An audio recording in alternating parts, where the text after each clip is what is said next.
নমস্কার বন্ধুরা, আজ আমরা সবাই বেরিয়ে পড়লাম টাকি শহরের উদ্দেশ্যে। আর প্রথমেই চোখে পড়লো স্কুল, কলেজ, পৌরসভা।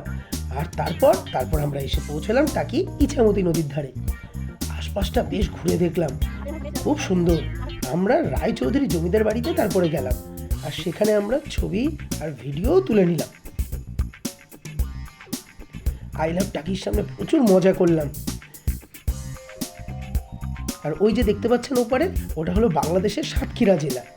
আর আশপাশটা প্রচুর ভালো লাগছিল দেখতে, কি সুন্দর দৃশ্য বলুন তো একবার।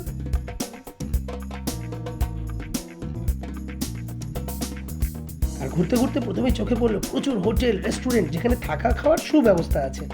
আর নদীর পাড়ে বসে বিকেলের এই অপরূপ দৃশ্য দেখতে দেখতে সকলে আমরা চায়ের কাপে চুমুক দিলাম। আর তারপর আমরা সবাই মিলে টাকিকে বিদায় জানিয়ে রওনা হলাম বাড়ির উদ্দেশ্যে।